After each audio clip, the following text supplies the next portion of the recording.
when names have meanings and there's a lot of thought into it, I think it's really cool. So you can talk about your kids for as much as you want to talk about your kids. So. Okay. Well, I have 2 sons, 2 awesome sons, totally a boy mom. My oldest is 4. His name is Tanapohoyo Begay. Tanapohoyo in the Choctaw language actually means looking for guns. And I guess our family, usually we go to our elders, or sometimes we'll have a ceremony when we're doing our namings. Tanapohoyo was actually given to me by my grandpa.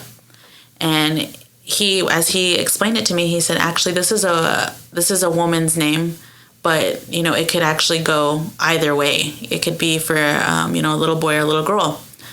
And I was like, okay, cool. I won't, even though I have a little boy, I'm not going to say it's a woman's name. That's kind of where my mind went.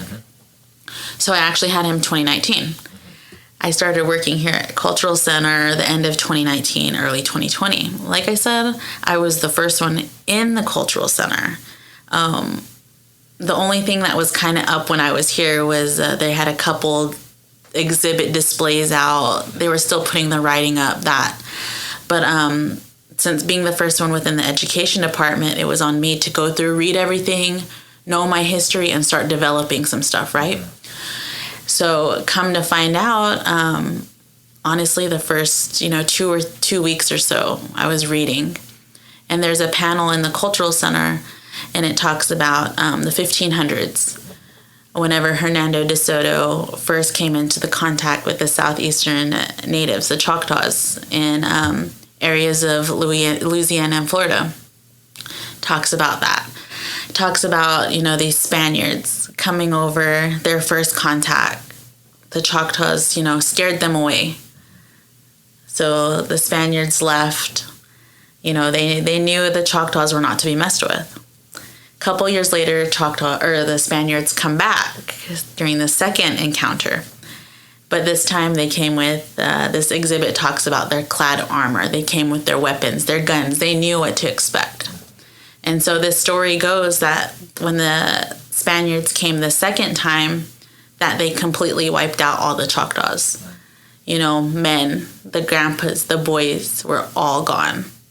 And it said, it completely wiped us out. It said that the Choctaw people were so reverent, they were a people to not be defeated, that the women during that time actually started picking up their guns and going to fight and, holding down the fort, more or less, to say. And so whenever I read that exhibit, I got cold chills. I was like, holy cow, like I just knew right then and there. I just knew, dang, I think this is where our name came from, Tanapohoyo, looking for guns. And then, it kind of all made sense there. And I was like, holy, I was all by myself in this exhibit. I was just like, wow, just freaking out. I was like, wow, that's all I could say. Even just thinking about it now, what kind of crazy coincidence is that? So that's a fun story I like to tell. That's kind of one of those, like I said, aha moments. When I went back and I told my family, and they're like, same thing. They're like, wow, well, it all makes sense now. And I'm like, yeah, you never know. That could be, a name passed down from the 1500s. And then my other son, he's 1 year old now. His name is Okinshoma Begay. And that is translated in the Choctaw language as red medicine. And so with him, things are a little different. I actually had a little bit of trouble with him while he was in womb. Things got a little scary. We almost thought we were going to lose him for a while.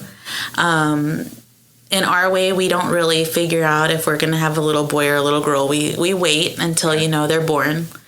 And, like I said, things kind of got scary there for a while. And when I went to my grandparents for a name, they were kind of like, I don't have anything. It kind of got a little scary there. Why don't you have a name? Yeah. And, I was talking to my dad, just kind of to anybody, I kind of wasn't, that was something I really didn't share with my family, how bad the situation was. Yeah. I'm one of those people that I always try to keep a good, positive mind. But with him, there wasn't really a name coming. And then I want to say the night before he was born, and I will kind of side note that we're also culturally, ceremonially active, my family and I. So we've got, a different side of us that we don't really talk about. It's a little bit more in our private lives. But the night before baby was born, I actually had a dream, and my dad actually had a dream. And I want to say my grandpa came up with a name. And so that next day, baby was born, he came, and we were talking, we were like, well, what are you going to name it, And my dad's like, well, T's like, I had a dream, and I kind of wanted to talk about this. And he didn't know that I had already talked to my grandpa alone, and I had already talked to, I was just talking to him alone, and I didn't tell him about my dream either. And so the name that my grandpa kind of gave me was Good Medicine. And I was like, oh, okay. I didn't think anything of it. And then my dad was talking, and this dream that he had, he was presented some red medicine. In our way, in our ceremonial way, that's something to be very respected, very powerful. And he came along with something, it was red something. It wasn't medicine, but it was red something. And then when he was talking, I remember my grandpa's conversation. I remember my dad's conversation. And then something with me just clicked. I just knew what it was. And then, of course, I messaged a couple people just to make sure I had my translation right. And then I was like, whenever they asked, they're like, so what's his name? That was one of those things I just knew right then and there. Okish Homa, red medicine. And, I would like to believe that was, a powerful name made just for him. That was supposed to be his name. Something really unique about red medicine is that within many tribal nations, different cultures, there's always some form of special, powerful medicine, or something like sage, something like sweetgrass, but sage. There's some kind of red form of medicine. So I'm like, what? That's my baby boy right there. And like I said, he's a little different. He's got a couple challenges of his own. So that the strength that name brings him, it's perfect. But I'm really proud, and I'm really prideful that I've got my sons those names, and they've got their Choctaw first names and their Navajo last name. So it's it's a pretty good representation of both. Earlier you asked me if I was ever going to have any more kids. Yeah, eventually. And people, my Navajo relatives like to say, oh yeah, Navajo first name. And I'm like, nope, they already got Navajo last name. Compromise.